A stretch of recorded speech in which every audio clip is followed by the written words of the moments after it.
The countdown is on. Everything you need to get the edge at the end of the market day. This is The Close. The worst case scenarios priced out of the market, but have the best case scenarios already been priced in? Live from Studio 2 here at Bloomberg headquarters in New York, I'm Romaine Bostic. And I'm Alex Steele. We're kicking you off to the closing bell right here in the U.S. If you've gotten that CPI number and those trade headlines earlier in the morning, you would have expected we would have had a rally underway, and we do not. The S&P is now down by about 0.3%. The VIX also slightly elevated. 10-year auction, though, goes on without a hitch. Yields down by 5 basis points. But the question is, why? We only got good headlines today, Romaine, that equities cannot catch a bid. Yeah, a bit of a strange market when you think about it, Alex. We did get two relatively positive economic developments, one on trade and the other on inflation, but neither moving the needle in equities that much. We had fractional gains at one point on the day, but that is now flipping into the red. And maybe that's a testament that the best case scenarios out there were indeed already priced in.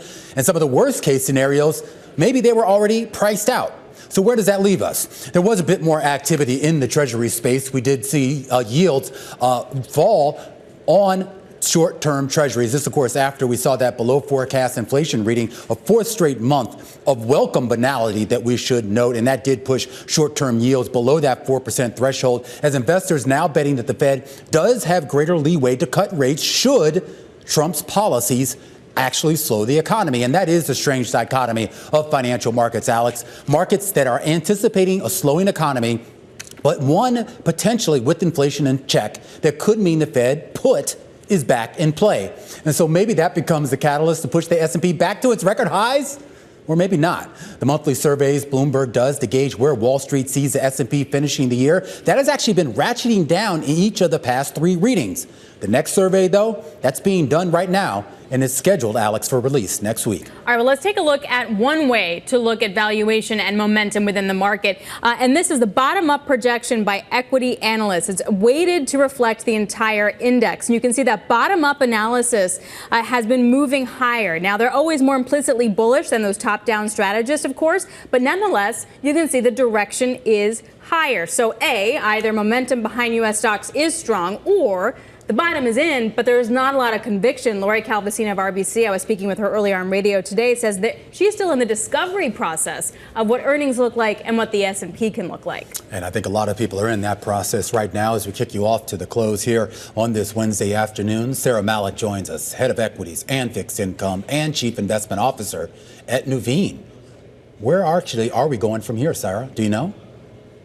Well, Romaine, there's two pieces of good news and one piece of bad news today. So CPI and China were the good news today, with CPI coming in more moderate than people expected, and U.S.-China trade negotiations progressing. But during the day, we got some bad news, which is evacuations from embassies in the Middle East by the U.S. because of increasing tensions there. And that's what caused the market to flip. But you know what's interesting is that we've consistently seeing this intraday buying whenever the market dips. We're seeing that again today, late in the day. And that's telling us that there's still a lot of people trying to get back into this market. So even though we've had this very sharp rebound since Liberation Day, people still want to buy the markets, and I think it is biased to move higher from here. And I'm glad you pointed out, of course, we are seeing a big spike in crude oil right now. WTI and Brent crude each up about 4% or more right now on the back of those headlines about the potential evacuation of the U.S. Embassy in Baghdad. And Saira, it does bring the question about what the catalyst is that does indeed move this market higher. Is it really around trade? Is it more about what's happening in Congress with the budget, or something else? Trade and tariffs are most likely the catalyst that continues to move the market either way. But a couple of things we have coming up next week. Of course, the Fed meeting. We do not expect a rate cut at that meeting, but we'll be watching to see what the Fed says about inflation trends, which have been moderating pre-tariffs, and also what the Fed has to say about number of rate cuts that we should expect going forward. And I think people will be closely watching every economic data point going forward. The good news last week was May payrolls coming in at 139,000 is telling us that the economy is strong. But I think what investors are concerned about is that will the Fed fall behind the curve in terms of when they initiate rate cuts, and will they be too late and wait too long until the economy weakens? You know, typically we talk about don't fight the Fed, and that's how you should play the market. Ed Harrison writes for Bloomberg Opinion. He writes an Everything Risk column, and he had a great point out today. He's like, don't fight the Fed, forget that. It's don't fight the bull market. Because if you fought the bull market, you were in pain, and that pain trade has really been equities higher. Do you think that continues to be the case?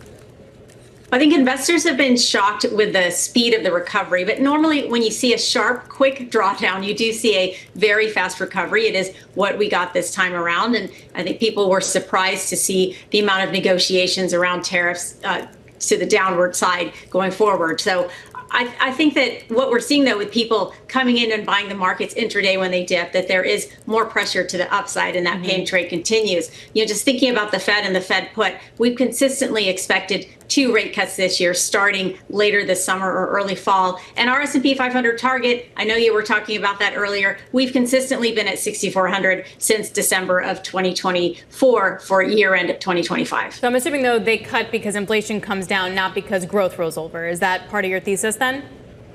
I think it's an insurance cut because inflation pre-tariffs has been moderating. And in today's number for CPI, there was questions on, will we see some tariff impact in the numbers? And we're just not. We've got core goods down, apparel, used and new cars, all trending downward, which is good news. And the Fed does need to look at the economy. The consumer has been mixed. We saw consumer confidence have a nice rebound a couple of weeks ago, up 12 points. Employment markets have been strong, but employment markets tend to crack when a recession starts. So you can't wait for the employment markets to deteriorate significantly and then cut rates, because that'll be that scenario where the Fed falls behind the curve. I am curious, though, Sarah, for those investors out there who are sort of trying to figure out where to position themselves. We've seen a lot of allocation back into some of those big tech names. And I do wonder if that is because people are looking for growth, or is that just a little bit more defensive in nature?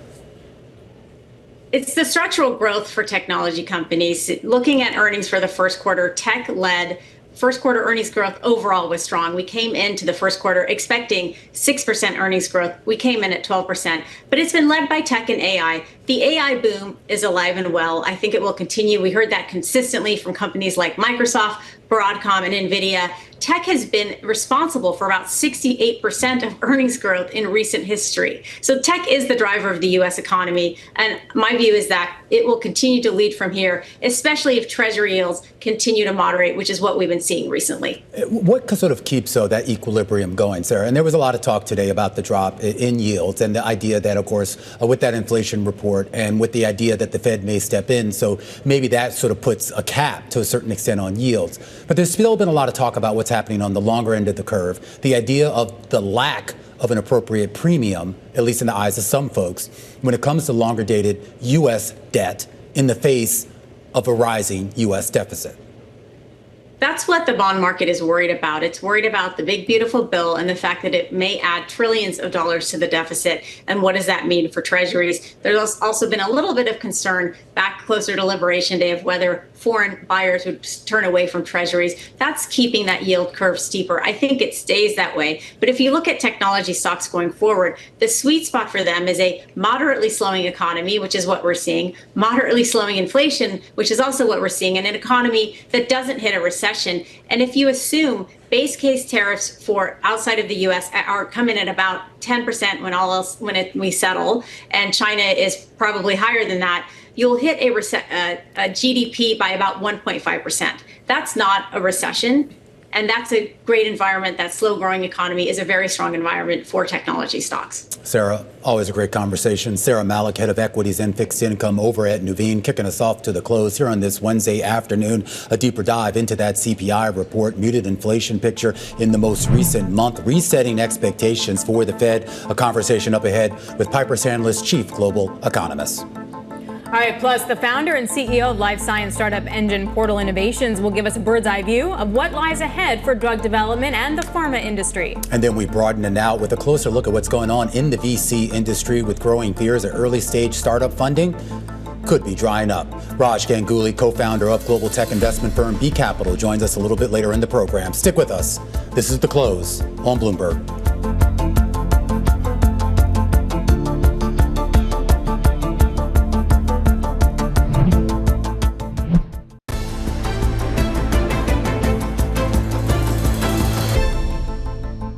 I would definitely be betting on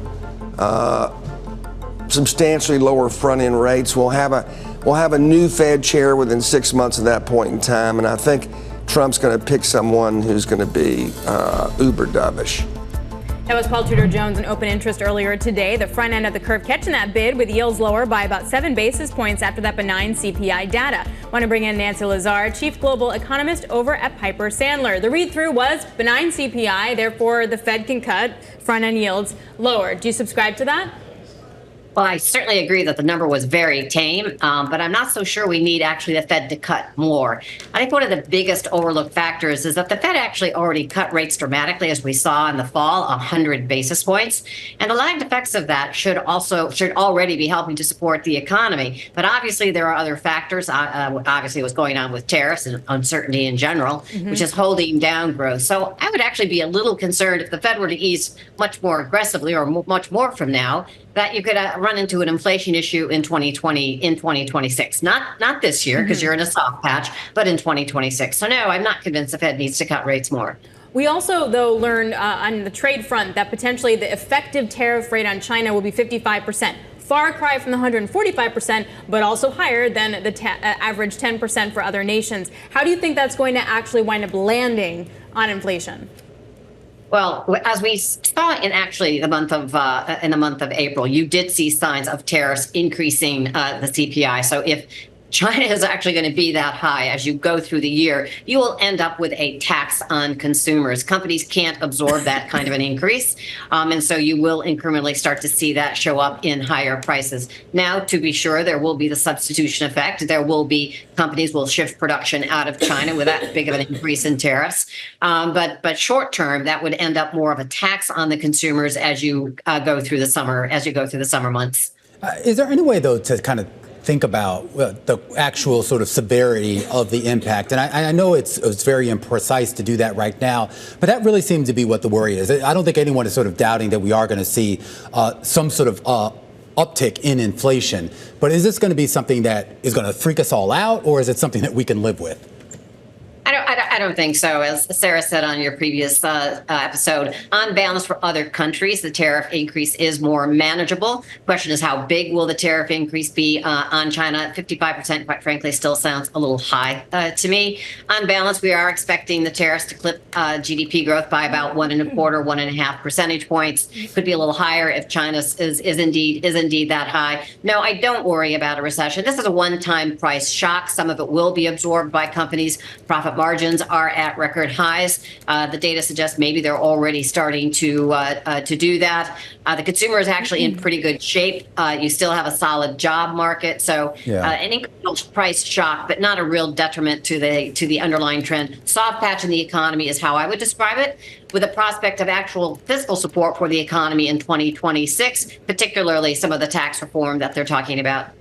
Is there a sense, though, when it comes to the tariffs, that it's either that the impact isn't there, or are companies, I guess, to some extent finding a way to either absorb or defray that cost in a way that is not only not hitting the economic data, but may actually not hit in any meaningful way their bottom line? Well, I think we have to also be cognizant of the timing. We do know companies pulled forward the demand for a lot of stuff in front of the tariff increases in April. You saw that with a surge in imports. So as of now, companies perhaps have a lot of non-tariff related goods on their shelves. In addition, the consumers also pulled forward the demand for a lot of products. We saw, for example, March vehicle sales explode to the upside. And then we saw them come down particularly hard in May. So it's not just serendipity that new car prices actually declined 0.3% in the month of May, because you've seen that pull forward. So a lot of this is timing. I do think as you go into the third quarter, you could start to see some of those inventories of those lower normal price products starts to fade. You could start to see an increase in consumer prices in the third quarter, which is, again, why I think the Fed does need to be cautious here. They don't want to monetize these tariff increases, which then puts in place even a higher risk of inflation as you go into 2026, when you also get some of this tax reform, which is going to be a significant booster shot to the economy. Hey, Nancy, what do you think we're going to get from PPI tomorrow, that producer price index, and what will that tell us about company margins?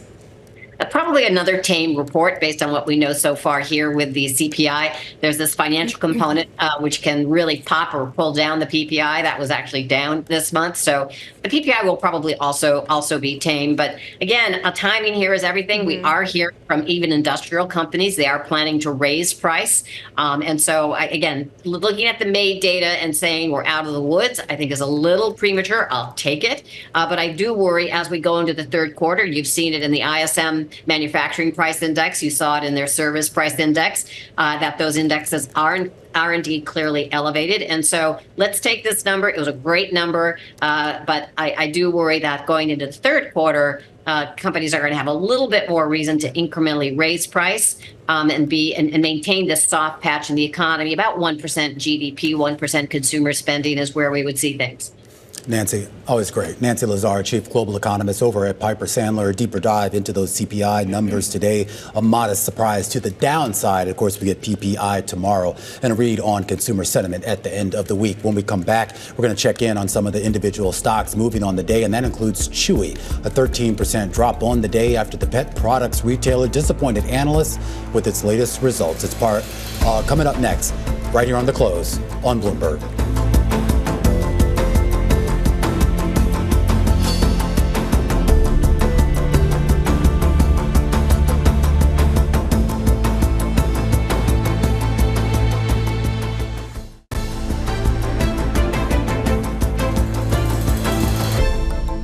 All right, time now for our top calls. Big movers on the back of analyst recommendations. And we start off today with United Health. Bayer downgrading the insured and neutral from outperform, lowering the price target to $312. The analysts casting doubts on the long-term outlook, saying the path forward in mitigating Medicare Advantage risk adjustment models, that appears much more difficult than previously expected. The shares, nevertheless, though, bucking that trend, up about 1% on the day. Next up, Sunrun. Jefferies cutting to underperform, saying the residential solar industry will come under more pressure from President Trump's tax bill, exposing Sunrun to both near-term and long-term headwinds. Sunrun, which rallied about 7% yesterday, giving back almost 3% today. And finally, Microsoft. Citi upping its price target to $605 from $540. Higher expectations for growth in that Azure cloud service business. The analyst says Microsoft remains our top pick in software, given its relative defensiveness in a choppy macro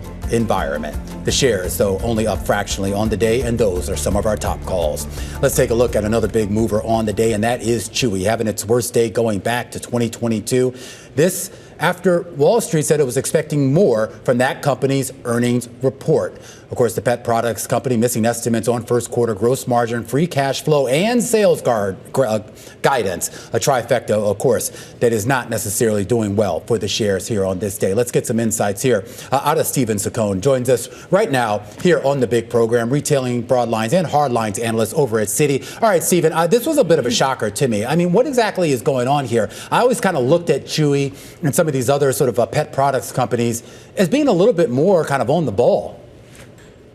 Yeah, I mean, I think it's a tough day for Chewy shareholders. It was a bit of a surprise to us as well. It felt like expectations were high going into the print, right? You had a stock that had a significant run year to date. You've also had a significant move off of the all-time lows for this stock. So it just felt like the bar had gotten higher. You know, that said, you had a headline sales beat, right? You had a headline EBITDA beat. Clearly gaining share in the pet category, which is still probably challenged, right? Demand hasn't really gotten back to a normal growth rate. So I think, all things considered, it felt like a little bit of a high bar going into this print. We don't think anything's really fundamentally changed with the business here. This is still a great category to be in. This is still the market share gainer. And a lot of the opportunity here for margin expansion with Chewy is within their control. So when we talk about margin and I guess what abilities they have to find ways to increase that margin, how did they do that, Stephen, without also, turning away potential customers? Yeah, there's no sort of promotions in this business, right? So the gross margin miss, which I think was a big focus for Wall Street, but you really didn't see any sort of promotional activity. So when you think about the opportunity for the margin expansion here, it's going towards health and wellness categories. That's like pharmacy, right? Driving higher penetration of that business. Some of it is driving higher owned brand penetration, private label. And then really on the OpEx side, it's driving higher automation in their fulfillment centers, right? Advertising, you've had a pretty high expense here as you become a growth company, right? As you start to focus more on the margin, you can kind of scale down some of that advertising expense. So big picture, you've got a roughly, call it 5.5% EBITDA margin that's going to go to 10% over time. Nothing's changed with that thesis today. We just put up some video of dogs and kids, so now no one's listening to what we're saying. We're just looking at that video, which is totally fair. To the point, though, I thought that these companies were supposed to be super defensive, and I appreciate there was a big run-up, say, in Chewy. But with Petco, for example, that stock's been all over the place. Like, can the market still think of these stocks as defensive? Well, it's a fascinating point because I think they've also been, Chewy in particular, right, has been one where people have been crowded on the long side, right? It's been a real good defensive name to own.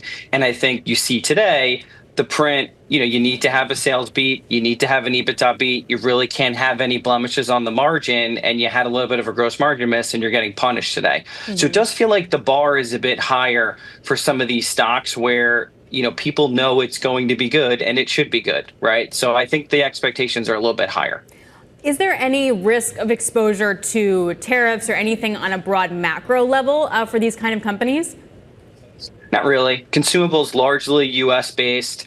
Some of the hard goods stuff, you're going to have some exposure to tariffs. I think the theme there would be you probably pass a lot of that price on to the consumer. The commentary from the companies, it's probably going to be more of a back half phenomenon, but still it shouldn't be that material. Mm-hmm. Overall pricing inflation for the business was essentially flat. I think in the back half of the year, the expectation is still the same. Maybe you get a little bit more inflation, but this is not, the likes of an auto parts retail category or something like that, where you're going to see a little bit more same SKU inflation. I am just curious about competition in general, rather the lack thereof. I mean, you basically kind of have two big, at least dedicated players in this, Chewy and obviously Petco to a certain extent. But of course, there's, you can get a lot of these products as well from Walmart, from Target, from Amazon. And there also is a lot of weird overlap. As somebody who has to buy a lot of stuff for pets, I'm always amazed how sometimes, I'll buy something from, one company and then, it'll show up in, like an Amazon packaging. And I'm like, how did that happen? So what exactly is this landscape right now? Is it competitive or is it cooperative? It's always competitive. Pet is a challenging category, right? Because you've got the names that you've listed yourself there, right? You've also got grocery, right? You've got pet specialty. But when you think about the big picture, right, you've got more and more dollars that are kind of going online. And Chewy gave a fascinating data point today that 50% of the dollars that are going online, they're taking that share. Right. So they're clearly a winner. When you think about some of the big players that are established from a brick and mortar perspective, it's not necessarily new. Chewy is really the one that's kind of accelerating market share gains, and pet specialty, is probably the one that's the biggest share donor over time. Steven, we got to leave it there. Thanks a lot, Seema Zaccone, retailing broadlines and hardlines analyst over at Citi. Coming up, we're going to break down the biotech industry under threat from macro issues over in Washington. This is Bloomberg.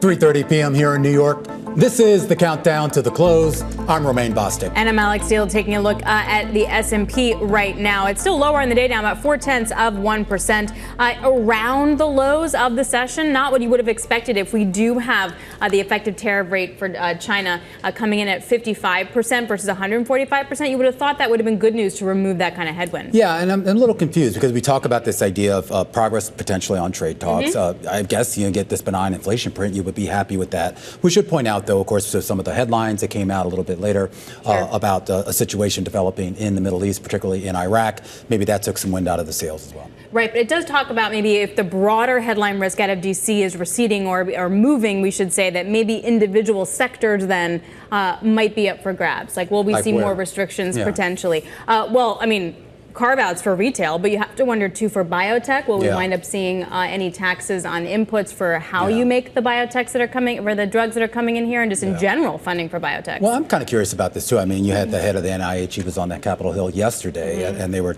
asking, of course, a lot about the funding cuts and other potential cuts to come, but more just overall the tenor coming out of the White House towards some of that research funding. And I do wonder if that complicates what's going on in the biotech and life sciences space. Yep. Well, let's get to it.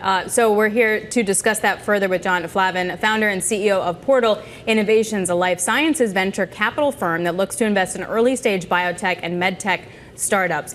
So if we see budgets being slashed, that can put a lot more onus on guys like you to fund early stage research and drugs. Yeah, I think that you're seeing, a move toward return on investment for taxpayer dollars. And if that's the case and the rules are changing, then you're going to see a lot more privatization of early stage research. So absolutely, Portal sees this as, on the one hand, headwinds and challenge for the U.S. biotech industry, but on the other, opportunity for investors that are looking now at earlier stage opportunities to be able to begin to take risks. Now, what you're seeing begin to occur is, the privatization of research. You're seeing a lot more private institutes beginning to be formed, like the Chan Zuckerberg Initiative, the Allen Institute, the Gates Foundation, et cetera, that are all privatization. Well, that's what I'm curious about. What kind of was the share? Do you have any idea what the share of research funding was coming directly from government sources? Because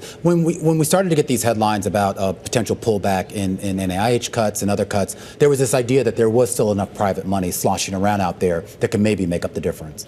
Well, I think you got to look at it more as a continuum. I mean, you have this, large, if you will, seed fund, which has been since World War II, the NIH funding source across roughly 26 different institutes at NIH that has largely been the seed pool to create not only the innovations that have happened to come and create innovations like CRISPR. I mean, we just heard about the first baby with gene editing with a rare genetic disease. That really is, a result of the investments made into the NIH. What I can also say is that, in the last, from 2010 to 2020, of the 356 drugs that were approved, 354 had NIH funding attached to them. That's early stage. Industry takes a lot of risk. Biotech investors are investing a great deal of capital. When you think about a drug that makes it to market, could be upwards of $800 million. So a lot's coming from industry already. So do you feel like your job has gotten harder because we might lose this NIH funding, or are there more opportunities, and that might lead to just better ROI for us and for you? Yeah, I think it's a very exciting time for science, first and foremost. And because science is at a stage where you're starting to see more applications for breakthroughs like CRISPR and other applications, and you now layer on top of that what people are referring to now as tech bio, meaning using physics like AI and quantum to be able to enable and accelerate drug discovery and development, or have more precise drugs, for patients with rare diseases. So I think that's the exciting thing that's happening right now. And I think that in this particular area, the U.S. has an edge. As you see this move by NIH to pull back, innovation dollars are being made available in other parts of the world. Right. And as that happens, you see the rise of China, as over the past couple decades, have moved from a low-cost manufacturer of drugs to pharma, is now producing IP that now pharma is buying and in-licensing, just as it would, a private or a public biotechnology company based in the U.S. What other regions? I mean, Japan is very active, and it's historically been, a very right place for innovation. But what you see is the rise of the rest, if you will. Just like we're seeing kind of the rise of the rest in the U.S., kind of moving beyond Boston, the Bay Area, and moving to innovation places where there are great research institutions, family offices that want to back those companies, and philanthropic organizations that want to fund this research in a focused way. You're seeing countries like the Middle East and sovereign wealth funds begin to try to attract biotechnology companies. Europe, Ireland in particular, Israel, and even Latin America is moving very quickly to try to build a biotechnology workforce and industry. Does that change sort of what might, what is research or what is pursued, meaning the types of treatments, the type of diseases and other things that we're looking to address? I think this will be the shift in a sense where you had a pool of capital that was maybe a little more open to range of different pursuits by a researcher at a university. Now it's going to be more of a market pull. Now, again, it's not that NIH funding is going away altogether. There will be more opportunity for continued exploration like it's been in the past. But now the markets will begin to define. And so, institutions, private philanthropists, venture capital firms are going to direct, these are the things that I want to work on, and that's going to be in the areas of disease they think is high potential and big markets. Well, and forgive me if this is a dumb question though, but can we be sure, or at least have some certainty that we're going to get treatments that are beneficial to us all, and not just the things that are profitable? Because let's face it, there are some things that have come out of NIH and come out just our overall research ecosystem, including the universities, that maybe weren't necessarily profitable, but they were, of course, dramatically life-changing for not just us, but for the whole world. When you talk about a lot of the vaccines that never really made a dime in profit, but of course, keep us all alive.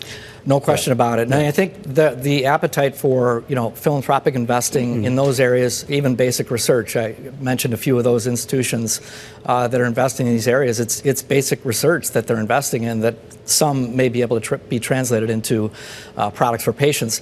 I see, we're at the dawn of an age where, we're seeing more positive signals coming out of FDA with Dr. McCary talking about new protocols to accelerate a focus around rare disease. There are certain patient categories where it's a category of a market of one patient. Like in that baby's case, it's a rare. But the tools that we're developing around the science are making it more cost effective. So I think that convergence could be catalytic for the entire pharma industry if you look over the course of the next decade, because that's been one of the challenges over the past with pharma as an investment class as well, is its ability to scale.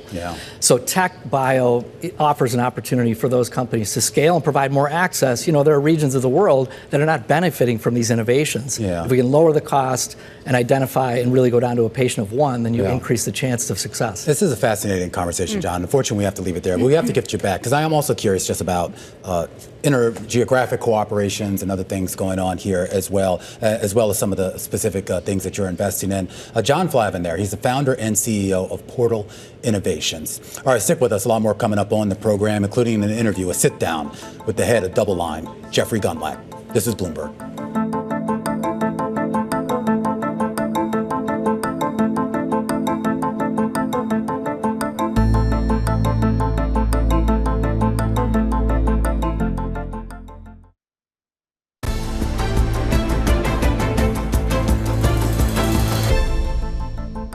This is a moment where finally you have the setup where non-U.S. investment, even if you're a dollar-based investor, you should be thinking about increasing your allocations to non-dollar investments, and it's already working.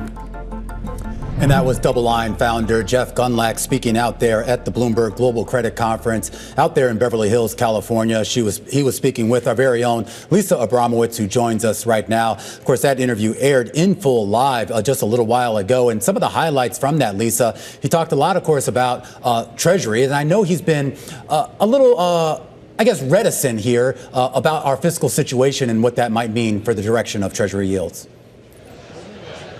Yeah, reticent is a very kind way of expressing some of the vehement feeling that he has against the fiscal situation of the United States. He has talked about how it's on a path to bankruptcy in its current position. What he sees, not only does he not like 30-year treasuries, and does he see it, frankly, as a risk asset, something that we've heard from others like JP Morgan Asset Management, but he sees a reckoning coming where there's some breaking point that prompts a response from policymakers. He's thinking of the Federal Reserve, some sort of quantitative easing where yields get to, say, 6%, and then they're forced to step in. But it is a feeling that he has that's causing him to reduce risk across the board. 30-year yields are a risk, but there's risk in credit markets, too, that he talked about. The fact that over the past 2 years, he has been steadily reducing his allocation to below investment grade credit to now the lowest proportion of overall assets in his portfolios, going back to the founding of Double Line back in 2009 and 2010. It tells you something about where he sees the place in markets right now. Yeah, and Lisa, clearly gold is then his bright spot. I mean, just not like a,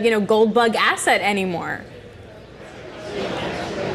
Yeah, he had this phrase where he said it's not just for the end of the world lunatics anymore.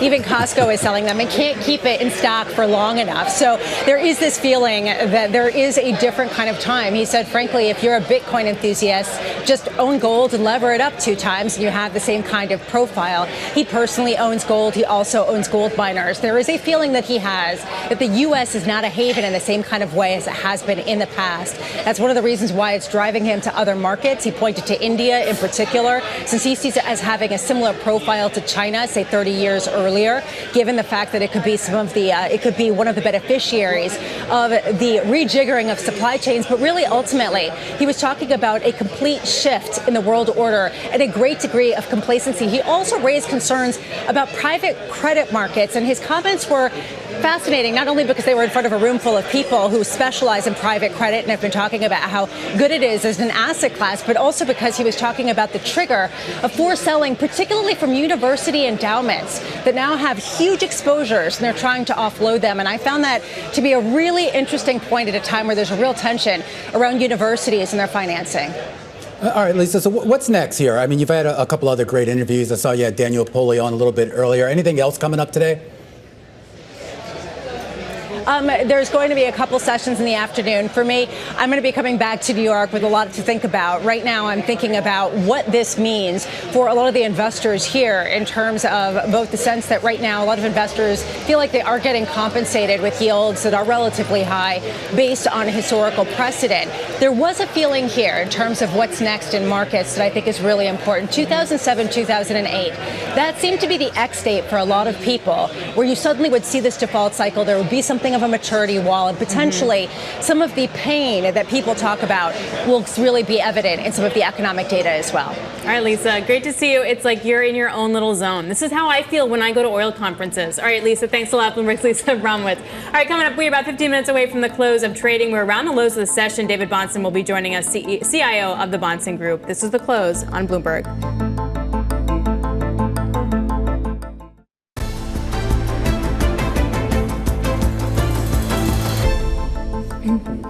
10 minutes until we get to those closing bells. Romain Bostic here alongside Alex Steele. A flip-flop in U.S. equities from green to red. Of course, we started off the day, Alex, with a pretty interesting CPI report. We started off the day, of course, with some developments on the trade front, but now some concerns here about some developments in the Middle East. Yeah, rolling over in terms of the individual equities here, you're looking at the Dow transportation sector down 1.6%. We had seen them help to lead the rally yesterday. That's now being given up. You're also seeing consumer discretionary, the weakest sector within the S&P. The one standout, though, is going to be energy, and that's particularly a geopolitical issue, as there were reports that potentially the U.S. could close their embassy or move some officials out of their embassy in Baghdad due to Middle East tensions. Yeah, you're seeing oil prices up about 4% on the day. Remember, yields down on the short end of the curve, your 2-year back below that 4% level here, as a lot of people now is trying to bet on this idea of what the Fed might do next. The idea that conditions are maybe in favor of the Fed cutting rates should economic conditions deteriorate. David Bahnsen joins us right now, Chief Investment Officer at the Bahnsen Group, counting us down to those closing bells. And David, I do want to ask you about those Fed expectations, because it's a little bit of weird here. We have an inflation report that I guess removes, at least for now, the possibility that the Fed would certainly hike rates to fight inflation. But the idea is that, well, maybe trade policies and some other policies out of Washington might hurt the economy, so the Fed might come to the rescue. Does that make sense?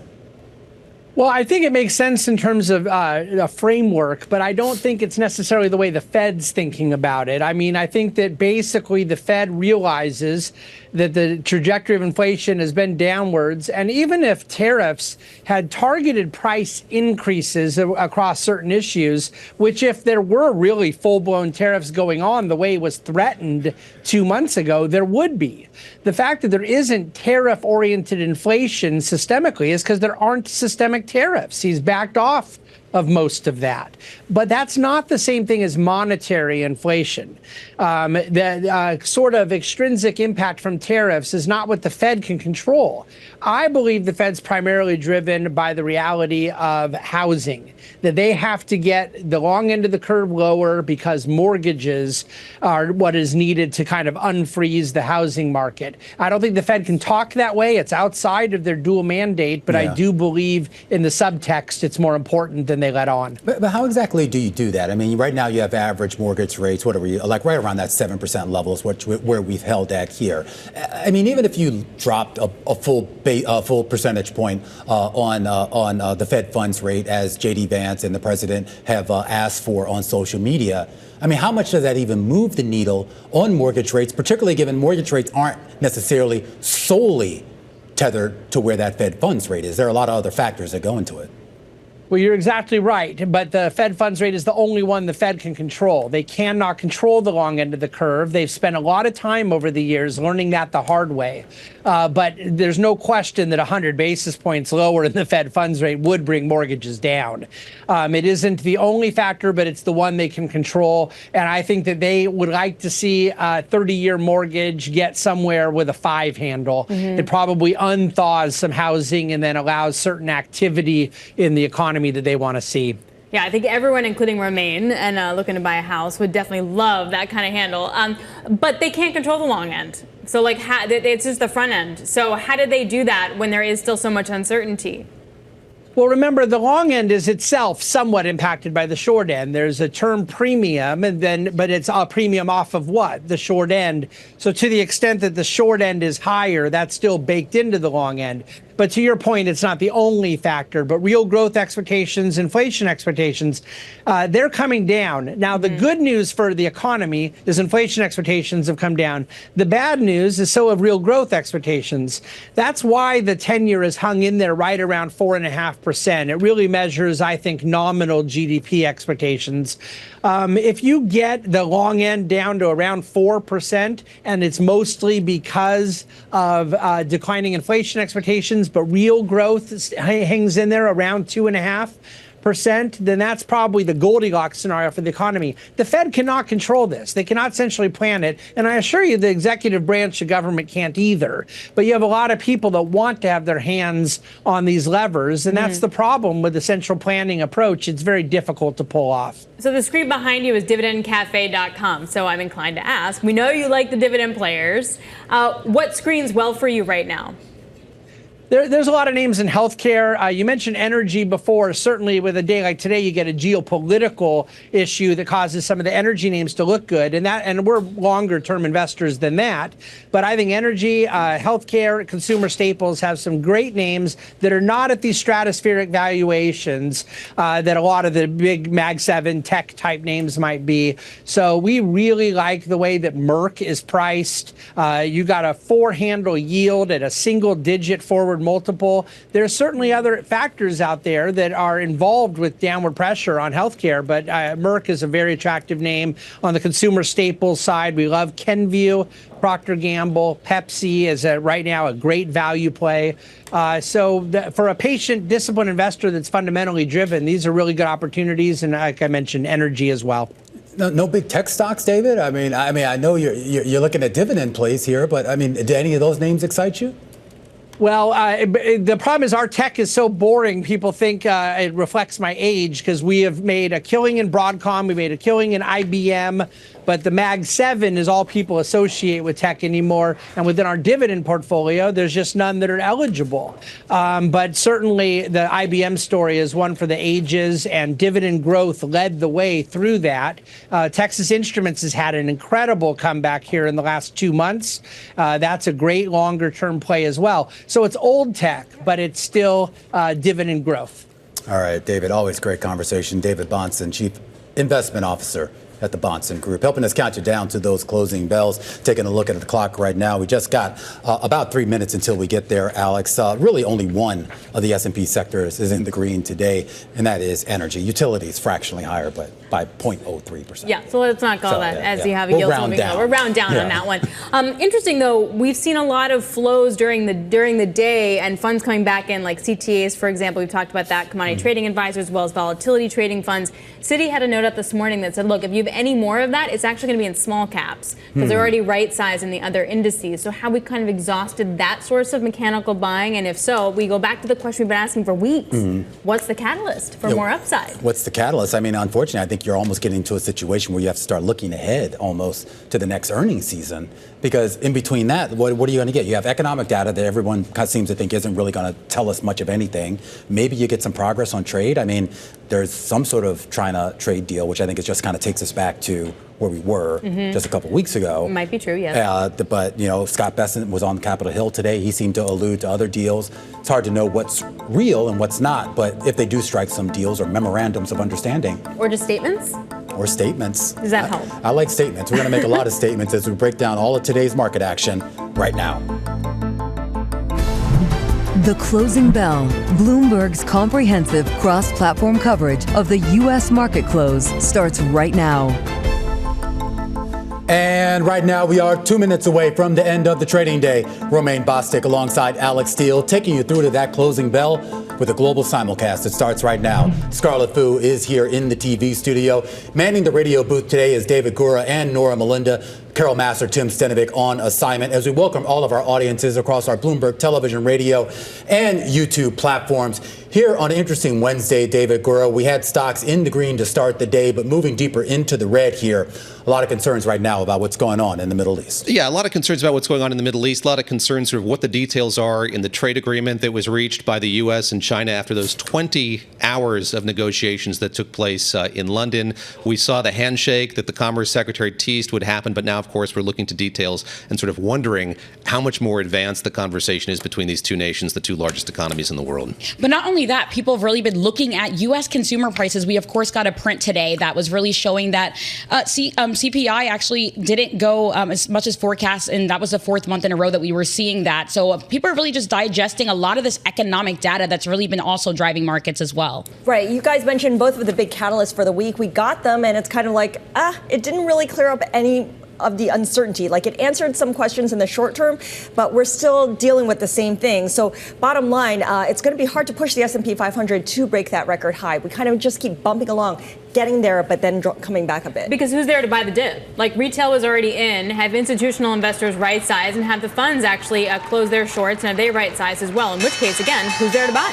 Who's there to buy? And it gets to the question you kind of posed it at the top here. So, some of the analysts are sort of raising their estimates right now going forward. Does that sort of provide a little bit more of a catalyst for folks to come back and follow their lead, at least for right now? Still pinned in a relatively tight range, the range that we've been in now for the last couple of weeks. The Dow Jones Industrial Average, which opened higher, dipped lower, surge in the middle of the day, and then dip back into the red, is going to finish out the day on the day, down less than 1 point, 42,866 and change. The S&P down about 16 points, or 0.3%. The Nasdaq Composite losing about a 0.5 percentage point on the day, while the Russell 2000 closing down by about 8 points, or 0.4%. And one quick note here, David, Dow Transports, that was your big laggard on the day, a big downdraft of about 243 points, or 1.6%. Yeah, I've been watching that one as well, and just looking at the S&P 500, the constituent companies in that index, 362 of them closing down today, 140 of them up, and just one of them unchanged today.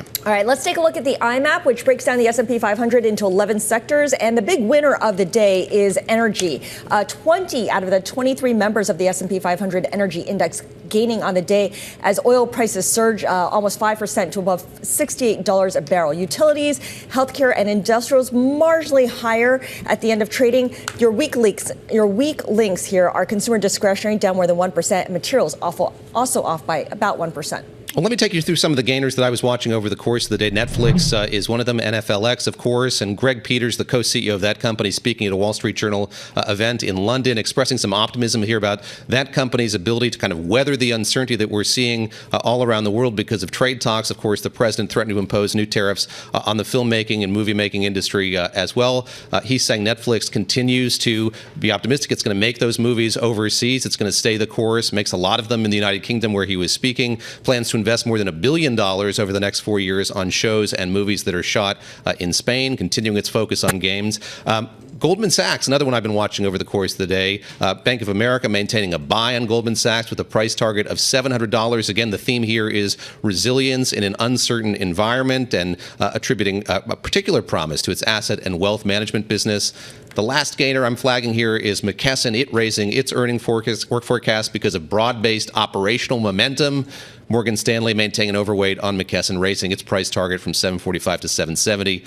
Again, saying it's well-positioned to manage risks. Can I just add a couple of honorable mentions? Oklo having a great day, their best day going back, basically since they, back to their highest levels, I should say, since they went public. And that's on the back of an announcement that they are going to be the intended awardee of a new U.S. Department of Defense contract. And also Voyager, they went public today, guys. Really big name. I mean, we were seeing a lot of the shares surging today for a really good IPO. But let's look at some of the names that are in the red. Today, I had eyes on Lockheed Martin. This is, of course, the U.S. defense contractor.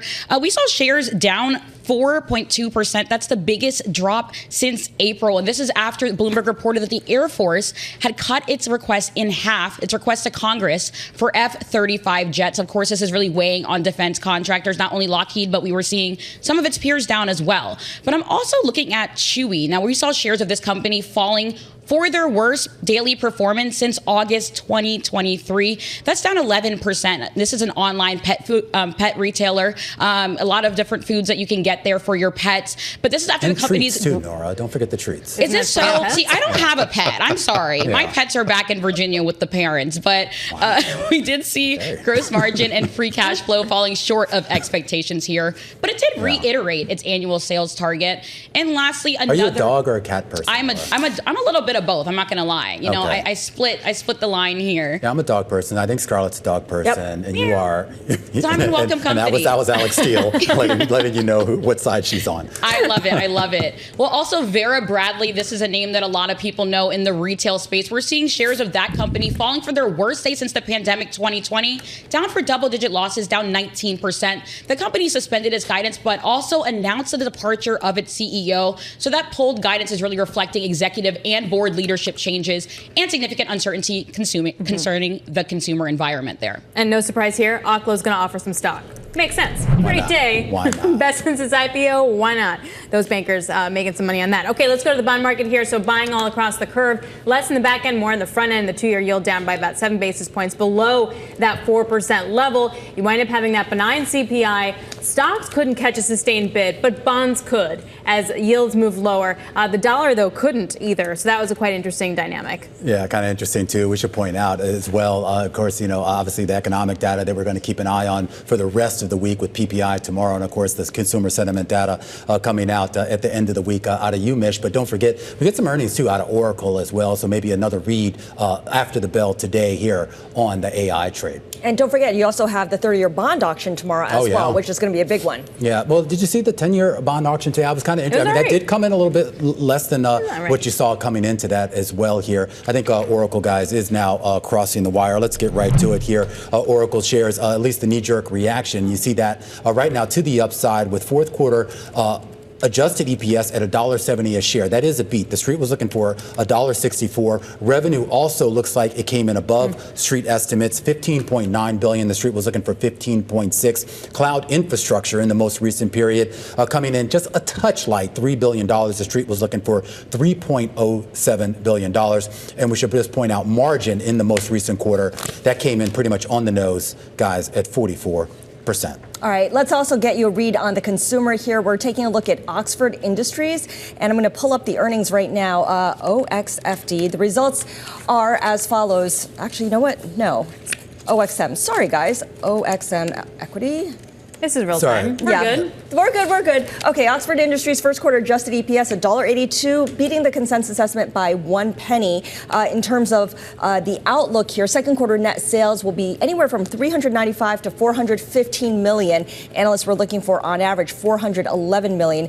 And Oxford says it sees second quarter adjusted EPS of as much as $1.25, whereas analysts were looking for $2.21. I'm not sure if we're comparing like with like here, but if we are, that is a big miss miss on that outlook for the second quarter adjusted EPS. And you can see the stock right now down 8.5% in after hours trading. And of course, Oxford includes brands like Lilly Pulitzer and Tommy Bahama. All right, going back to Oracle for a second, guys, because the stock is lower, but I mean, the numbers are pretty good. And the CEO is saying, Larry Ellison, that look, the 2025 was actually a very good year, but they think 2026 will be even better. Their cloud infrastructure growth rate is expected to increase from 50% for its full year 2025 to over 70% in the full year 26. Stood out to me as well. I was just going to pile on there and say that their optimism there about the growth of cloud computing certainly coming through here in these earnings that we got this afternoon. Definitely. I mean, we're seeing a lot of these tech names really just roaring. I mean, I think we see Oracle, as we're digesting a lot of these results, focus is really on tech here. The focus is on tech here, and let's walk through some of the individual segments there, because that gives you, I think, why maybe a little bit more of a sense of why we're seeing them down. When we talk about that cloud services business, it was still a growth rate of about 14%, but some of the whisper numbers coming in was looking for something closer to 20%. Cloud license revenue, that was up about 9.2%. Hardware revenue, I'm not sure how much of important that is. That was up about 1%, but the services revenue was down, and that was down about 1.8%. That also came in below street estimates as well. And there's a comment here from Stafford Katz, the CEO, saying that fiscal year 2025 was a very good year, but we believe 2026 will be even better as our revenue growth rates will be dramatically higher. Again, dramatically higher. They're looking at total cloud growth rate applications plus infrastructure increasing from 24% in fiscal year 25 to over 40% the next year. All right, of course, we're going to have to wait for the earnings conference call to get a better read on the guidance going forward, as that, of course, is not included fully into the release. That does it for our cross-platform coverage of the market close on Bloomberg Television, radio, and YouTube. And a reminder, as always, that Bloomberg Business Week is now on Bloomberg Originals. We'll be back tomorrow at the same time and at the same place. And our coverage continues here on Bloomberg Television. A fuller breakdown of those results out of Oracle. Brent Thill, tech sector leader of software and internet research at Jefferies. He's on deck. This is The Close on Bloomberg.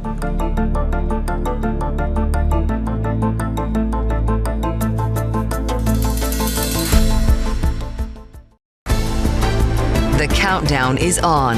Everything you need to get the edge at the end of the market day. This is The Close. Welcome back to The Close. I'm Scarlett Fu. And I'm Romaine Bostic. An interesting day on Wall Street. We talk about a market that had opened higher, maybe some optimism around trade talks, maybe some optimism about what we saw with that CPI report, but that did flip into the red a little bit later in the day. Of course, we had a little bit light on details when it came to actually what was coming out of those trade talks. And then you had some developments in the Middle East with regards to members, some folks in our U.S. embassy in Baghdad being evacuated. That sent oil prices higher, in a sense, stocks lower. Yeah, although energy stocks were the outperformers on the day because of that big spike up in oil prices. I mean, the two big catalysts of the week, CPI and the trade talks between U.S. and China, are out of the way, but there's still so many question marks as to what the next step forward is. And we've got this 30-year bond auction tomorrow that's really kind of weighing over the market, even as we see treasuries rally today on that back of that cool CPI report. Absolutely. And don't forget, they're still trying to work on that Senate bill, which could have a big impact on the treasury market if and when it does actually get done. If and when is the key point there. Yeah. All right. In terms of after-hours news, we did hear from Oracle. The enterprise software company is higher in the after-hours market at the moment. It says its full year 2026 growth will be dramatically higher. So, and I'm quoting them directly here. For instance, total cloud growth, which is, of course, the driver of their revenue, will be up 40%, more than 40% for this fiscal year versus 24% in 2025. All right, let's get right to it here. Brent Thill joins us right now. He's tech sector leader of software and internet research over at Jefferies. Adjusted revenue up 11% in the most recent quarter. EPS also coming in at a beat here. 14% cloud services growth in the most recent quarter. And you just heard from Scarlett there, of course, their outlook, their general outlook going forward. Do these numbers hit for you, Brent?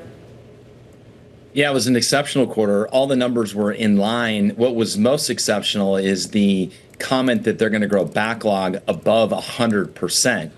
They're growing backlog right now over 40. So that's a material acceleration. Investors love accelerating revenue growth. You have it at Oracle. You have accelerating backlog growth, which is a future sign of future revenue in multiple years out. That's accelerating. Clearly, they're inside Stargate, the big data center in Abilene, Texas. We would anticipate that getting to that type of growth would anticipate that some of the revenue is going to start to come from Stargate.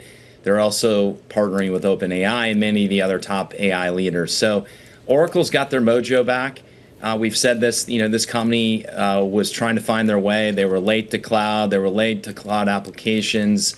They're a little bit late to AI, but I think they're back in the race, and they're not the number one share leader. They're still way behind Microsoft, Amazon, and Google, but they're doing a nice job of catching up. And I think the fact that Microsoft and Oracle are putting up good numbers just tells you this AI trade is alive. Mm-hmm. We've got a lot more opportunity, and again, the leading indicators that we can see from the release so far are way better, and that's why the stock's up $10 after hours, because of that backlog comment that they made about 100% RPO growth. Yeah, 100% and of course that 3-digit multi-cloud revenue growth for the fiscal year. I am curious, Brent, about margins. We did see, of course, a little bit of a drop in margins on a year-over-year basis to 44%, down from 47%. As we start to see some of these growth numbers, assuming that they do come to fruition, are we going to see margins also expand with that, or should we expect them to be about the same? You're going to see margin compression first as they lean into AI, and then you'll see margin acceleration. And so they've been pretty clear that while growth rates are going up, the costs are also going higher, right? To build cloud infrastructure is not cheap. And so margins are going to come down, and they've said that they should find support somewhere in the low 40s. They have had really high margins. They are really good and have been good for years about having a very high margin profile.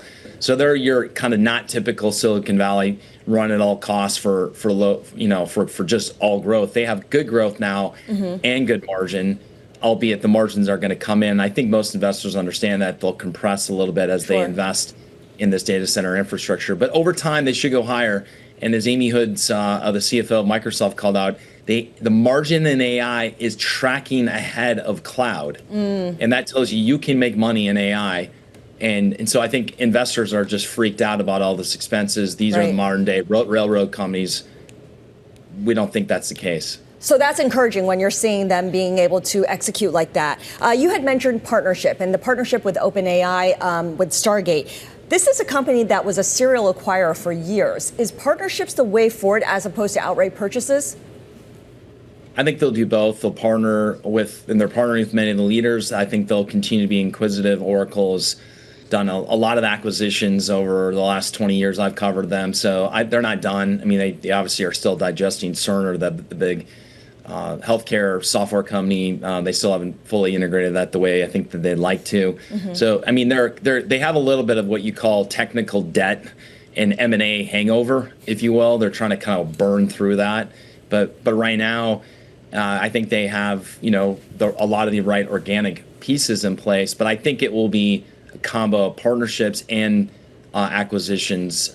We've seen that as part of their mix. I'll say this: Oracle, 5, 6, 7 years ago, they partnerships that wasn't in their vocabulary. No. They are partnering with everyone now, and I think everyone's trying to partner with them because no one has capacity. Everyone has to go to everyone because we just don't have enough capacity. Yeah, I look at the BUYP, the buyer profile page on the Bloomberg, and it's pretty clear most of the acquisitions in 2021, 2022, and 2023.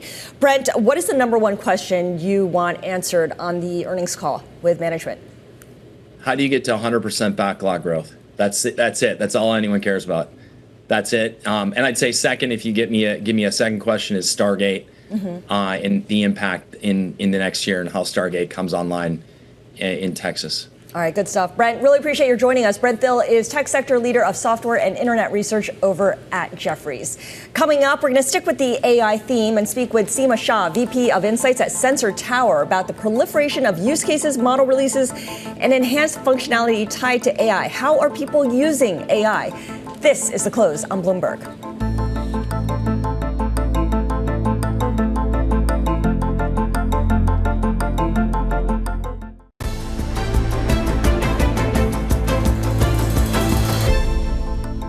NVIDIA CEO CEO Jensen Huang projecting Europe's AI computing capacity will increase by tenfold over the next 2 years. He says Europe has now awakened to the importance of these AI factories. And NVIDIA, it's working with various European companies and governments to help them develop their own AI capabilities. So joining us now to discuss some of those AI capabilities, specifically AI adoption, let's bring in Seema Shah, VP of Insights at Sensor Tower. So when you're a tech company, Seema, building out your AI capabilities, NVIDIA is obviously the critical piece. But when it comes to the actual tracking of usage and adoption of AI by individual users, whether it's in a personal or professional setting, we're usually talking about chatbots and assistants. Yes. What does the data show about the actual rate of adoption of these tools? Right. So chatbots, particularly ChatGPT, but let's say the whole group downloads have increased about 1.4 billion year to date. So that whole group is the fastest growing sector we have in terms of downloads. ChatGPT is by far the largest. In the US, they have about 52% share of all of the main bots that we're familiar with, and that's up 9 percentage points year over year. So they continue to grow in popularity. And as you noted, we are seeing a shift in the use case, right? Before it was much more, I would say, looking for coding or software related. And now we're seeing the questions asked pivot to more consumer-oriented questions. So that's what we're looking at now in our panel and some of our newer products and data is what are people asking these bots, and then where are they going once they start this Planning question. Travel itineraries, for instance, looking to buy a car with specific features. What does it say that ChatGPT has such a big market share? You said more than 50%. Is this simply because it was the first one out of the gate? Probably in some respects it is the first out of the gate, and I think it's also a little bit more consumer focused, and it answers in more regular language versus I think something like DeepSeek is a little bit more scientific or technical, yes, that's the word, than ChatGPT. Part of it also is the first mover advantage. It was out 2 years before this sort of surge, and we can see that in the growth rate. Like when ChatGPT in the first 30 days, it was downloaded, I want to say like 17 million times, whereas DeepSeek was 47 million in the same period, right? Because now it's become everywhere. It's in every app. It's in everywhere you go. People are talking about AI. So I think it's just become. So give me the hierarchy specifically of like how people are using it now. The expanded use. I mean, because it's gone, as you said, it's much more consumer facing. Yes. It's more than just booking travel. Explain exactly where. We see people asking more queries about economics and taxes. So that was a very big topic that was asked about this past spring. Taxes, tax-related economics, people just trying to figure out, questions to everyday problems that they may have previously gone to search. And so just generally speaking, as we've seen this surge in AI, we've seen a pullback in search. Those apps, I believe, are down 3% year over year on their usage. So that's just something to pay attention to. Particularly if we ever get to the point you have paid search on AI, right? So what does that mean going forward? But what is the overlap? So when people are using this stuff, I mean, obviously there's a lot of people just either taking the chatbots and layering their own software either on top of it or underneath it. Then you have, of course, the actual search engines themselves or the traditional search engines like Bing and Google, who are trying to find ways to sort of move people away from just that, white box search into the actual chatbots themselves. Which ones are sort of moving much faster than the others? Because I know what we talk about a lot is, okay, everyone's just going to Perplexity or Anthropic, maybe to Bing's Copilot, whatever it's called there. I don't hear people talking about Google's product as much, at least from a consumer-facing perspective. Gemini. It's during the Super Bowl. Yes, it is much smaller on an absolute basis in terms of MAU. And I think part of that is because ChatGPT has sort of become the Google of AI, right? You're going to go ChatGPT something. So I think part of that is just the popularity, and it rings a bell with people. And so I think part of that is why it's substantially smaller. But I do think this shift is sort of a rising tide that will lift all boats. Well, that's what I'm curious. Isn't that sort of going to be a winner take all? You don't think that? Or maybe at this point it's hard to say because right now outside, so a lot of the services are free. So ChatGPT, you can have a subscription and they kind of cut you off as you're getting into it. So they're growing their subscription base. So I could see that continue to have. I tried to use it today actually, and after a few iterations, it asks you to become a subscriber. What, you get X number of free free questions or conversations back and forth, and then it asks you to be a subscriber, whereas some of these other platforms are free. So that's when you switch over to DeepSeek, for instance. Yeah.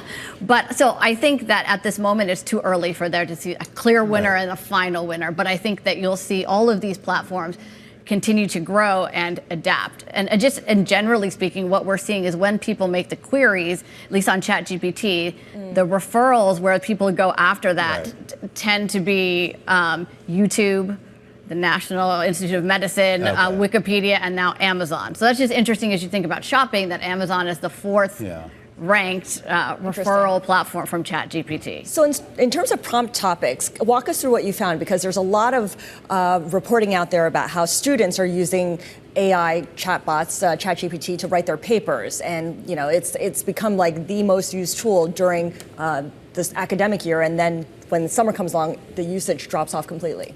Yeah, so I don't have the breakdown by demographics, but I think a lot of the questions were what I was talking about before. The taxes, the trip planning. So we don't have the way to differentiate who is asking it at this moment, if it's a student or not. But I will say that as it relates to students, I did read that professors are bringing back the blue book to handwrite the answers to kind of bypass this problem. But I think you'll kind of see it being adopted by more and more people in their everyday life. So one of my colleagues coined this phrase for from nerds to nanas, right? So it's like everybody was using it that was just in a technical field, and now you see it sort of go to the masses, right? When everybody starts using it, because it makes life so easy, because it answers you in conversational English, right? You don't have to go to the next step. Romain, have you used it? I have, yeah. In what context?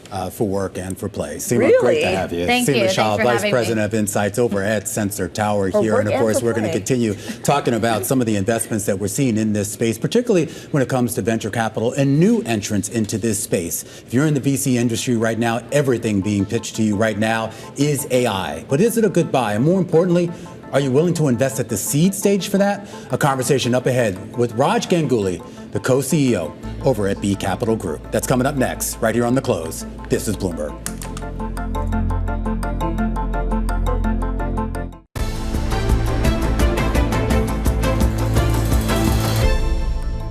All right, we're going to continue to take a look at the AI and the tech space on the heels of Oracle's earnings, but do it through the lens of what's been going on in venture capital, an industry that, of course, has been going through a lot of changes over the last few years. And a big part of that is the secondary market. That has become a new capital for a lot of those companies as the industry that funds and brings these new companies to market, causing a boom in the secondary market as they look for more efficient ways to create exit paths for some of their investors.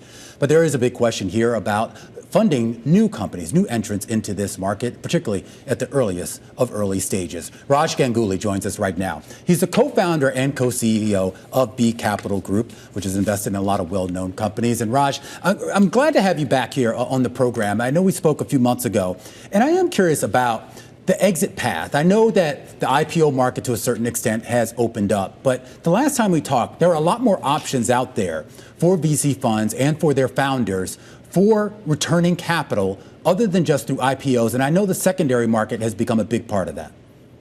That's exactly right. You know, in venture capital, we went through really kind of a 3.5-year period of very slow to almost non-existent IPOs. It's great to see that this year we've started off with a few. But keep in mind, we're still down this year, even from the very anemic level of 2024. And what that means is secondaries has really become a viable route, especially when you've invested early, that company has appreciated in value. And it's an opportunity for us as investors and also some of the management team to take some money off the table. So we've been active in this market. We've not only sold in this market, but we've actually bought secondaries, especially from high-performing companies in our portfolio. I am curious about the state of investing, particularly in new companies, when people are pitching you. I know you've done a lot of early stage stuff, seed stage as well, I believe. Correct me if I'm wrong. But I am curious if you still find that attractive in this environment. I do. You know, I think fundamentally that there is a real opportunity today to invest in two big parts of the AI revolution. The first is early stage, whether it's seed or Series A or maybe even Series B. Really, you've got to know the founder, you've got to know the subject matter, and you're taking a measured risk and you're investing early. There's a plethora of seed stage AI companies. It's hard to find the winners, but I still think it's a great stage to invest. The other is actually at the late stages, whether it's pre-IPO. We're actually investing into traditional high growth businesses that need to adopt AI and really leverage that AI to transform. We think that those two are both really exciting stages to invest today. When you look at these early stage companies, are you more attracted right now to B2B enterprise companies or those that have direct exposure to consumers? Historically, over our investing, we've been really attracted to enterprise and enterprise AI. But I have to say, over the last few years, the lines between consumer AI and enterprise AI are blurring in a way that we really haven't seen before.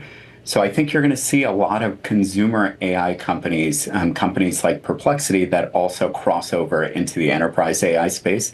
So I think everything is fair game at this point. What kind of different approach does that require on the part of management when they have a product that can kind of blur the line between enterprise and consumer? Because normally you are very targeted in your approach and who you're targeting the user, what user you're targeting. When it can go either way, how do you advise management to move forward? It's a great point. I think that the consumerification of AI, what it really means is that by delivering and really developing AI for consumers, that those consumers are not only people who use that AI at home, but they also use it for work. I know Romain was just mentioning that he uses AI for both work and play. I think that's most of us. And so when you learn about that AI application, that AI tool from your personal use, what we're seeing is consumers are taking it with them into work. They're using it at the office. There's a whole bunch of challenges for companies and their data and their proprietary data, but companies need to figure out how to navigate it. And by building great consumer AI, that AI tends to be built in a way that's really kind of easy for consumers to learn how to use versus a lot of enterprise AI, which required a huge amount of training to learn. So I think the consumerification of AI is really going to be a big trend that we're going to see over the next 3 to 5 years. With what the types of companies that you're looking to invest in the AI space, is it more the idea of just taking, I don't know, a chat bot and, putting your own software, your own sort of UI on top of it or underneath it? Or are you looking for more sort of bottom up, which I know is a much more expensive prospect, more sort of bottom up building up of their own models? Or is that sort of irrelevant now, given where we are? I think it's very relevant. If you think about the layers of AI investing, from the deep tech, the foundational layer, everything from the semiconductors, really kind of what's made AI possible, to the middle layer of the models, the dev tools, and the top layer of the AI application, we're just getting into AI apps. We're in the very early stages. The AI apps that we see today, while we think that there's a proliferation of them, we think that proliferation will be 100x over the next couple of years. Now, eventually, you'll see a consolidation, the same thing that happened in the app ecosystem 10, 15 years ago. We think that AI native apps are just starting to go through that. It's a very exciting area to invest, but we're early. A lot of our investments have still been in the middle layer, the foundational layers, and the deep tech layers. But AI applications is going to be one of the most exciting places to invest. It's also one of the toughest places to invest, just because of the number of companies at the early stages that you're seeing. I am curious, Raj, with regards to all of these apps, what do you think is going to be the hardware platform for them? And I asked that because there was a lot of discussion yesterday about, or the other day on Monday, about Apple's Worldwide Developer Conference, and the idea of, whether just the concept of the smartphone as we know it might actually end up dwindling, or at least, maybe just being lesser than what it was, maybe replaced by, I don't know, a pen or glasses or whatever the heck, Altman and Johnny Ive are working on. And I do wonder if that changes the way that these apps have to be developed, if the hardware that is effectively going to, hold them is going to be materially different. Apple is a really smart company. I wouldn't bet against Apple, but I have to say we are big believers that the hardware has to change. This phone, which has become ubiquitous, it really ties up one of your hands. It's not the best interface. We don't know yet what is the future interface, but absolutely we believe the interface will change. It will change faster than we think. Doesn't mean to say that Apple can't be a winner in this space, but there are a lot of new entrants that are thinking about the form factor differently, whether it's AR, VR glasses, whether it's pens, various different types of ways where, we could really regain the use of both of our hands. It's funny that the use of the phone has really kind of taken away the use of one of our two most important motor functions. Interesting take. All right, Raj, really good speaking with you. I agree with that. You got to reach into your pocket. You got to swipe up the thing. You have to not drop it. I mean, that's another Well, don't even get me started there. Raj Ganguly is co-founder. Thank God for Apple Care. And co-CEO of B Capital Group. Yeah, for that reason alone, they'll keep the Apple iPhone and other devices around. But, one of our senior producers has the Meta glasses that she wears around the office all the time. And I never know if she's recording. She's always talking. And I see her wandering around. And I don't know if she's talking to me or she's just talking to herself. It turns out she's talking on the phone, but through her glasses. You want to know the funny thing? She talks to herself even when she doesn't have those glasses on. All right, and she's in the control room right now talking to other people about how we shouldn't be saying this. All right, let's take a look at how markets closed on the day right now. You had the S&P 500 opening higher, but not able to maintain that gain, and we saw declines here. So we moved farther away from that record high, but still above that 6,000 level.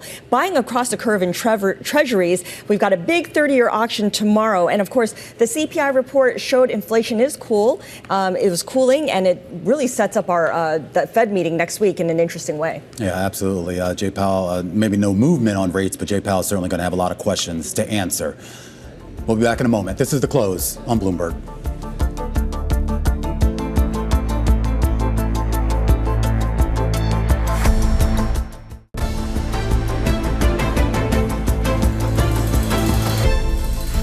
On the face of it, the economy and public stock market appear pretty strong. We've got a resilient consumer, tame inflation, stellar profit margins, and the S&P 500 within 2.5% of its record high. Yet, companies have little visibility due to policy uncertainty, and they struggle to make long-term strategy and spending decisions as well. So what does this mean for private credit? Let's bring in Matt Freund. He is president of Barings, who joins us live in studio, Barings BDC, Business Development Corporation. Matt, great to see you. Happy to be here. Really appreciate you having me. So this macro uncertainty we're talking about leads to companies being more inclined to use private financing. In what ways do they have greater clarity when borrowing privately rather than through public markets? Yeah, and so I would say that one of the many benefits of private credit is just the flexibility. Whenever you're structuring a transaction, you've got a lot of bilateral negotiations between the borrower and the lenders with a much smaller and more intimate lender group than you might have in a liquid security. And as a result of that, you can prepare for unanticipated volatility that might otherwise occur. Do they give up any price transparency when they're borrowing privately? I would say that there is generally an illiquidity premium that we are charging in the private markets. That How much? It evolves over time. We think about it on a long-term basis as being somewhere between 100 and 150 basis points. There are periods of time where it's obviously going to compress, and then there are periods of time, such as immediately post-Liberation Day, where perhaps it might widen a little bit. And so we like to guide investors to a long-term expectation somewhere between 100 and 150 basis points. It's interesting the relationship, though, that a firm like yours or a division in the firm like yours has with the companies themselves, particularly at a time where you're seeing so much uncertainty, whether it's about tariff risk or just geopolitical risk, economic risk, et cetera. Are you having to do more counseling now for some of these companies? Yeah, I think that we're doing counseling both on the issuer side as well as the investor side. People are asking a lot more questions. And so to speak to just the breadth of the platform, we've got about 350 private side issuers within our portfolio, but then we also on a liquid basis are lending to another 1,000 or so. And what we're doing is really trying to aggregate as many pieces of data as we can to develop a clear picture of what both the macroeconomic picture looks like as well as what's happening within the borrower base. Have you pulled back in lending at all, or at least maybe been a little bit more cautious in lending given the environment over the last few months? I wouldn't say that we've pulled back at all, but what we are doing is obviously incorporating a higher degree of tariff risk as we think about prospective investments going forward. We're also thinking about what the trough might be with respect to interest rates as we evaluate the model portfolios that we're putting together. Are you adding to the portfolio? Oh, certainly. You are? Okay. Certainly. There continue to be some very durable issuers out in the ecosystem that we want to be invested in. And in some ways, this may be the best time to invest in them, just given some of the volatility in the market more broadly. But there are plenty of downside risks when it comes to private credit as well. They're struggling with high interest rates, anyone that is backed by private credit. And of course, the global uncertainty that we continue to talk about. What kind of warning signs are you seeing, and have they gotten louder or quieter? Yeah, it's a great question. I mean, so we spend a tremendous amount of time thinking about the credit risk in the underlying portfolio, not similar from from credit risk in broader portfolios, liquid or private. But the things that we're focused on continue to be interest coverage, the borrower's ability to actually cover interest rates, which over the course of the past several quarters has actually stabilized. And so as we have more visibility with respect to the interest rate cycle, I feel like we continue to get more and more conviction about the underlying performance. If you look at top line from a revenue perspective, we're actually seeing continued stability. And so while issuers are holding off with things like hiring and capital investment, the underlying fundamentals are, broadly speaking, encouraging. They're not strong, but they're also not abysmal. And so we feel like it's actually a very, very compelling time to be a credit investor. Are you worried about any specific areas, whether it's sectors or asset classes? I wouldn't say sectors or asset classes in particular. I think probably you understandably would know that things that are impacted by tariffs, of course, are certainly subject to a little bit more scrutiny. Things that might touch a regulatory dynamic are subject to a little bit more scrutiny. We actually avoid those as a matter of course for our illiquid strategies to begin with. And so we feel like we're actually in a very good position to continue the same disciplined investing that we've been doing for some time. With regard to that disciplined investing, and more importantly, the broadening out of the investors who have access to that investing, there's been a lot of talk about bringing in more individual investors. Obviously, you've seen a big build out of wealth management units with a big focus on private equity and private credit. Yep. Is Barings BDC doing that? And if so, how? Yeah, so we definitely have a strategy within our organization to continue building out our exposure to the retail client base. That said, our legacy, as many know, we are a wholly owned subsidiary of MassMutual. A lot of our ethos stems from the fact that we have historically been an institutionally minded asset management franchise. And so as we think about how do we blend the retail exposure of our platform into a legacy institutional mindset, we actually think we're very well positioned. We don't necessarily have the same brand recognition that you might see for other retail managers that sponsor sports teams and the like. But I think that as we evaluate partnerships that help drive our brand recognition, we're certainly working on the retail front. You could do that. It'll cost you a few $100 million, but you could. Well above my pay grade. Okay, we'll talk to your boss. But in all seriousness, though, as we kind of move deeper, because there's been a lot of discussion about the health overall of just private capital. I won't just put this all on private credit shoulders, but just the health of private capital and the idea as to whether it's kind of tapped out. And I don't mean that there's no opportunities left, but the idea that you guys have gone from basically an incredibly niche industry to now being kind of the predominant player, certainly in the middle market, and you're even kind of moving, I've seen some firms even moving up now above middle market here. Of course, the money center banks, which have been constrained for a while, they're starting to feel those constraints loosen. And I'm wondering if you do worry about more competition in this space, particularly from some of the bigger players. Yeah, it's something that we keep a very close eye on. And so the way that we think about the market that we target, we're investing in issuers with EBITDA between 15 and 75 million. And so that's what we define as being the core of the middle market and the bolus of our opportunity set.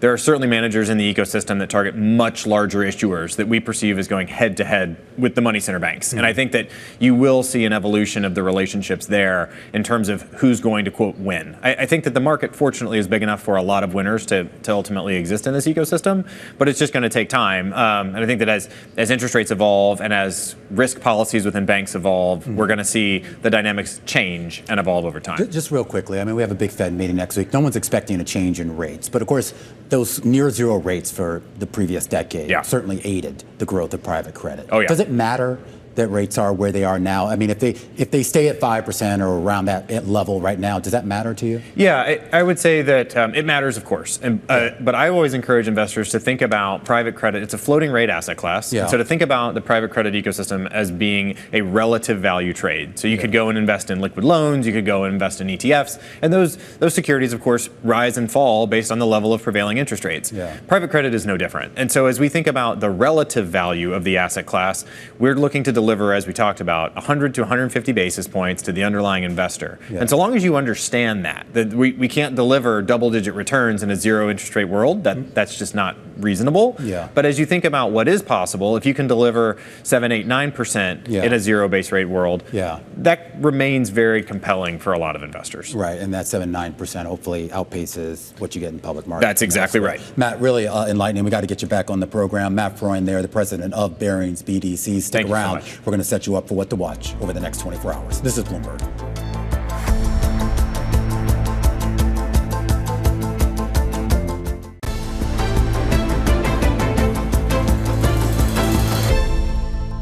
The hardest thing I thought I was going to do was play against Larry Bird and Michael Jordan. The hardest thing was to go before the board and then go into a movie theater packed with good shareholders and try to convince them this is a great move for Starbucks. And sure enough, I was able to do that, and they all signed off, and I became the first person to ever own Starbucks outside of Starbucks. And that, of course, is the one and only Magic Johnson speaking with Alex Rodriguez and Bloomberg correspondent Jason Kelly. And, of course, this is on their program, The Deal. Jason Kelly is here now with us a little bit to talk more about their conversation. That's fascinating. Magic Johnson has always been just a figure of such intrigue because he's been able to strike these deals, and he was like kind of ahead of the curve on everyone else. How does he choose his business partners? Like, what's his process? So his process, his ambition, as you guys both know, is unmatched. You know, it was unmatched on the court, and it has been unmatched in business. I think he chooses his partners by figuring out who buys into his vision to go the places he wants to go. And that's what he convinced Howard Schultz, the founder and then CEO of Starbucks, to do. As you heard him say just there, he was the first franchisee, and he took Starbucks into urban markets where they had never been before very successfully. Well, that's what I'm curious about. And does he talk about that process? Because I know that wasn't an easy sell for Starbucks. I remember they were resistant to it, at least publicly what we know. And he was the one who really said, look, dude, you're going to do business. And I remember when they opened that one up in Harlem, they opened one on the south side of Chicago, there were lines around the block to get in those places. And he saw it, and he had the experience of the movie theaters. He knew the market was there. But to your point, Romaine, you're exactly right. He literally was introduced to Howard Schultz. He walked across the court after a game, after he played in a game in Seattle, introduced himself, said, I want to come see you. And it was a process of selling Schultz. And then, as you heard him just say, selling the shareholders on, I'm the guy to do this. And then, as Magic tends to do, they delivered. Well, he is Magic Johnson after all. True. Did you talk to him about Winning Time, the show that kind of chronicled the rise of the LA Lakers? We didn't talk about that. We did talk a lot about his basketball career and sort of how that really influenced who he is as an owner, and how he has really used that concept of winning to infuse the organizations he's involved in. One interesting thing. So I haven't seen the show here, but I did catch some clips of the interview when you guys were taping this. And one thing I thought was interesting about the relationship between your co-host, Alex Rodriguez, and Magic Johnson, not on a sports level, but on a business level. Kind of explain that. Totally true. One of the first things Alex Rodriguez ever said to me when I met him a few years back, but long before we did the show together, is Magic is my mentor. He was the guy who sat down with me, and he talks about this in the show, a 30-minute coffee that turns into a 3-hour conversation where Magic literally gets up, presumably to call his wife and say, I got to stay. I got to keep talking to this guy. And Alex says in this interview, I am not who I am as a businessman. I don't own the Minnesota Timberwolves. Had you not created the playbook for me to do it? And that playbook, I mean, so many people have torn a page from that, right? Even if they didn't know Magic personally, even if they weren't mentored by him. I mean, how many NBA players, NFL players, MLB players now are doing what Magic at the time pioneered? Well, and now it's almost a given, right? You know, you while you're playing, and certainly after you're playing, this is what you want to be, and it's all because Magic made it possible. All right, you guys can catch the full episode of this with Jason Kelly and A-Rod. The show is called The Deal with Alex Rodriguez and Jason Kelly, and it airs tonight, premieres tonight, 6 p.m. Eastern Time, right here on Bloomberg Television. And you can also stream it on Bloomberg Original starting at 8 p.m. Let's set you up for some of the big market-moving events over the next 24 hours. And we start with the big one. I'm not sure this is going to move the market, Scarlett. Yeah, I don't know about that but either. The NBA Finals, Game 3, who you got? It's all tied up. I mean, I was rooting for the Knicks, so I'm not rooting for the Pacers. How about that? All right, Pacers and Thunder later tonight. And then, of course, back to the markets, 8:30 a.m. Washington time. Another read on inflation. Wholesale inflation coming out at 8:30 a.m. Of course, consumer inflation was cooler than expected. And we have the FOMC meeting next week. People are thinking that this gives the Fed room to cut rates when the occasion calls for it. And of course, earnings season. It never ends, Scarlett Fu. And apparently we get two more, an interesting read on the consumer and on technology. Yeah, technology, Adobe, especially on how much consumers are willing to adopt its new software when it comes to AI, and RH with the gigantic catalogs and home furnishings. Yeah, the gigantic couches. I need a bigger house. Yeah, clearly. That does it for us. We'll be back tomorrow. This is The Close on Bloomberg.